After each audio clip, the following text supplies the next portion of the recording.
patuloy pa rin uminit ang tensyon ng US at Iran. Kung madadawit ang Pilipinas, ay sigurado na madadamay ang mga mamayang Pilipino at ang mga inosenteng tao na may hirap katulad natin. Habang tumatagal ay patuloy na nagbabago ang klima ng panahon dito sa mundo natin. Ang weirdo ng panahon na to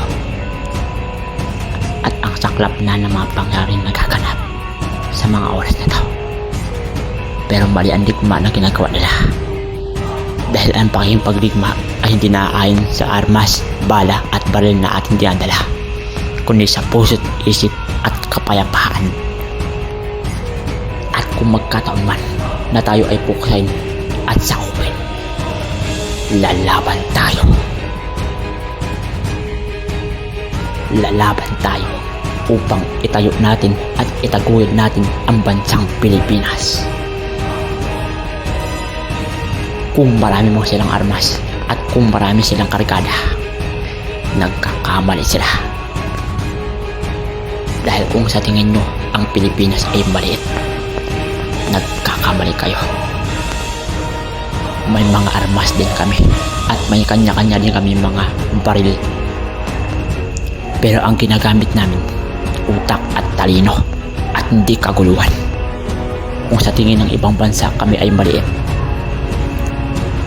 pero para sa amin, sa lahat ng nakatira sa Pilipinas, kami ay malaki kaysa sa inyo.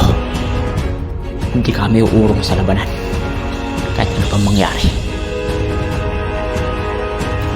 Dahil ang tama ay tama at ang mali ay mali. At ang kapayapaan ang siyang maghahari magpakailanman.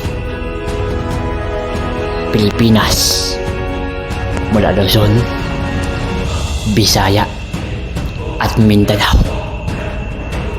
laban lang at walang susuko sa hamon ng buhay hanggang kamatayan. Dahil ang ipinaglalaban natin dito ay kapayapaan at karangalan at kabutihan sa kapwa. Yan ay dapat nating ugaliin.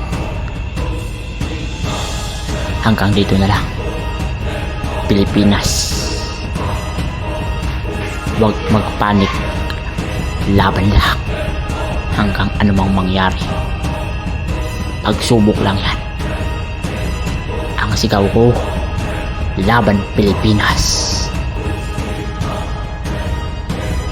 Mahaba pa ang panahon na darating at hindi natin alam kung ano pa ang mga susunod na mangyayari.